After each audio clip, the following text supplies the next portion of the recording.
This video about the Holocaust Museum in El Paso, Texas may be a bit disturbing for many of you. And if you find it disturbing, that's probably a good thing, because nobody should be very comfortable with the material that we're about to go over. I'm going to walk you through some very dark moment in history. And this museum was opened by a Holocaust survivor, so I'm sure it holds a very special place and meaning to that individual, and also to the meaning of the people that had to go through this. This is a horrible time, and hopefully we'll never have to relive this again. I'm exploring the horizons, and now we're about to enter into the museum. There is no admission to get into the museum, but as soon as you walk in there is a place to give donations, which they do accept. The museum itself is mostly an interactive museum. It does start off talking about what life was like for Jewish people living in Germany prior to the rise of the Nazi regime.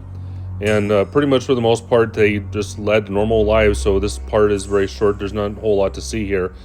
And then there's also a plaque on the wall where this does go all the way down to biblical history and talks about some of the plight of the Jewish people that they've had through the persecutions that they have suffered from over the centuries, actually over the millenniums, as a matter of fact. Unfortunately, they don't allow videos inside this museum, so I had to resort to just taking photographs. So how did we get here? The Nazis came to power during the Great Depression. Hitler took advantage of the situation to convince people to put him in power as he could make their problems better. And he also, over a 6-year period, he slowly transformed Germany into a police state, leading to eventually what resulted in World War II, as well as the very unfortunate incident of the Holocaust. This antique IBM punch card machine was an example of what was used during World War II by the Nazis. IBM had a contract with the Nazi government in order to keep track of Jewish people, and they used to store their data on punch cards. These are Nazi weapons, and then also look at the hats as I zoom in on them. Look at the logos on the hats. And then these are going to be various Nazi party stuff, everything from medals to just symbols and so on and so forth.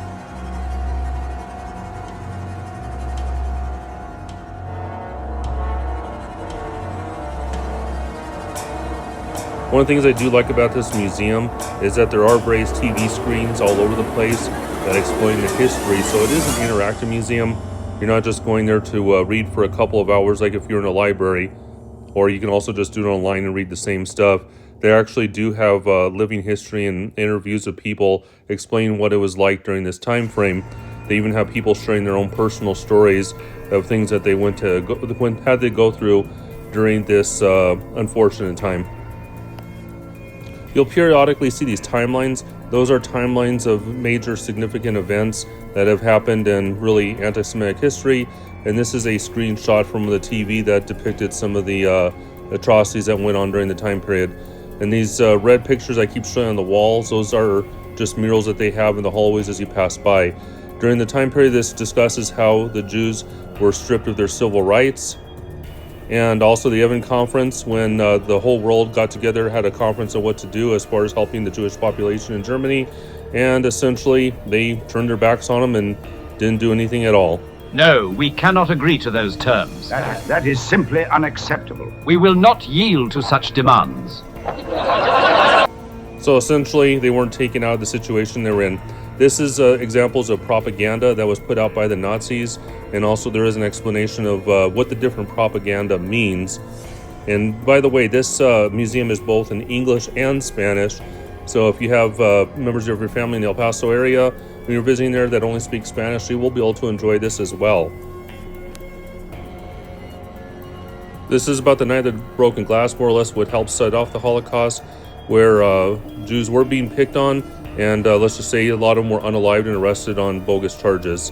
Here's some more examples of various propaganda that was going on. This is very heartbreaking, just looking at this stuff, and just how they could make a group of people and demonize them like this. I don't quite understand this, but unfortunately this stuff still goes on today in some form. Can't say a lot of this, or actually any of this, makes any sense whatsoever. And here's some more of those timelines I was telling you about. And then this goes on to the stars. People of Jewish descent were required to wear stars on their clothing and on their businesses to mark them, so that way they could be easily identified. Now we're getting into the area where they had special trains, and these trains were not very good as they took trains to the concentration camps. So I have to be very careful with my wording so I don't get my video restricted on YouTube. But they had to take whatever they had with them, very little items, and they were forced into these inhumane passenger cars on this train, where some of them actually died because of the conditions. They were so horrible. They were loaded up, not even treated like human. They were treated worse than cattle. It was very horrible. And taken over to places where some of them met the end and some of them were forced into labor and had to work under extremely inhumane conditions.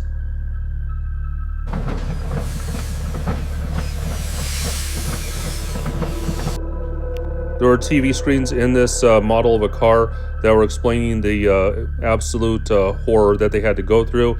And then once they get to the camp, it's not any better. It starts to go downhill even worse from here.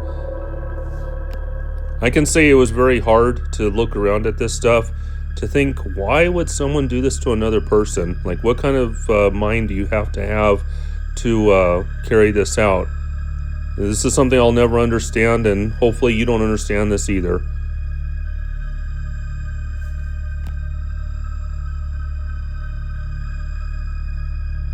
This is probably the most brutal section of the museum.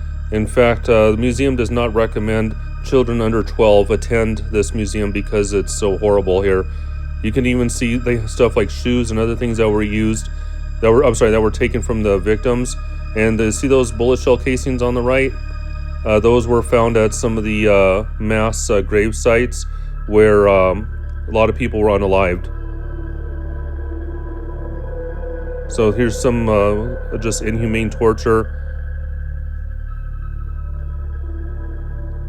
And in fact, there's actually a lot of stuff in here that I actually had to edit out or just not show at all because, again, I got to keep this rated G.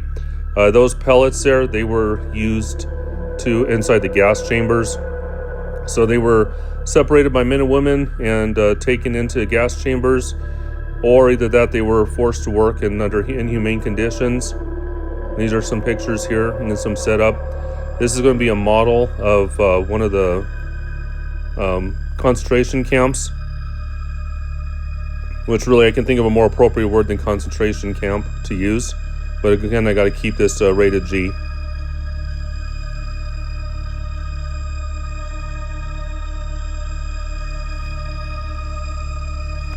The amount of detail and attention to just the smallest part of the story that they tell at this museum is just amazing.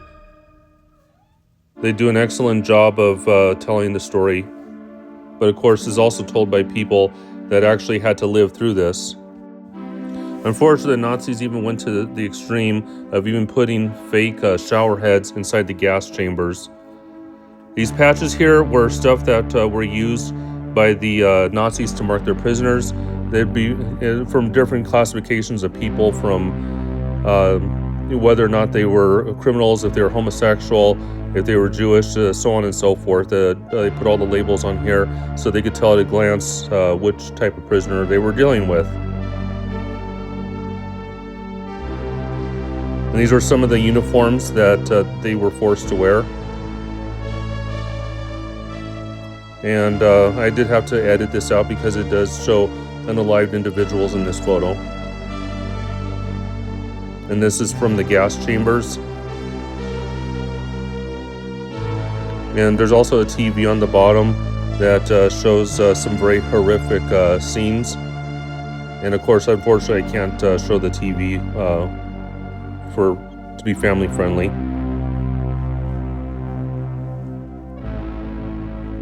But I can tell you, I was absolutely appalled and disgusted by what I saw on the TV. And I won't get too much into my past life, but I have had to deal with people that were unalived before because of my previous profession.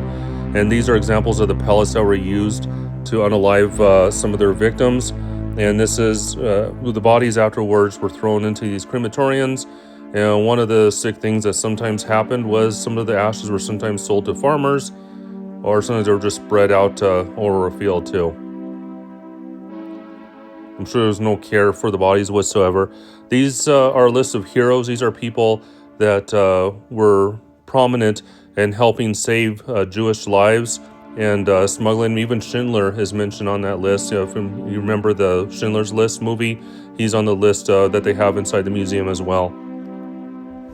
So these posters here on the wall, they pretty much explain why the Jews were not able to resist. Some of it was because of lack of weapons, resources.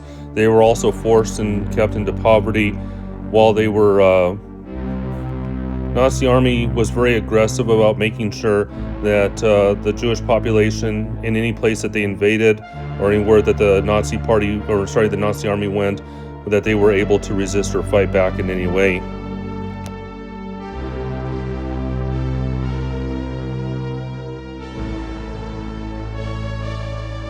Of course, there were a lot of people that were able to resist and run underground movements. This next section honors the people that did resist the Nazis and their evilness towards the Jewish people.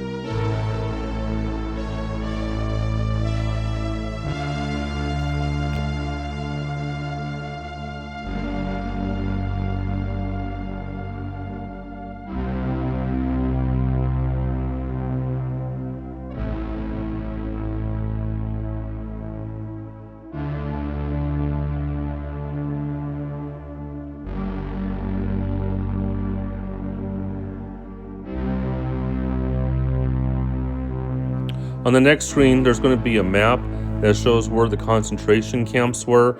I was a little surprised that there was this many. I knew that there was a lot, but this map really brings into perspective. And then this also honors the U.S. military, specifically troops from the El Paso area that helped liberate the Jewish people from the concentration camps, from the survivors that made it through there.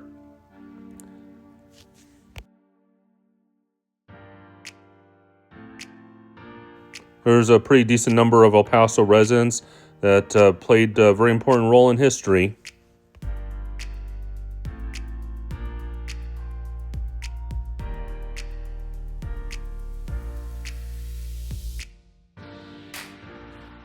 Of course, after liberation, the story wasn't complete. A lot of people were displaced, had their lives turned upside down, their families were unalived, and just their whole life ruined. And this does talk about them having to get back on their feet again, and also does talk about the birth of the state of Israel as well.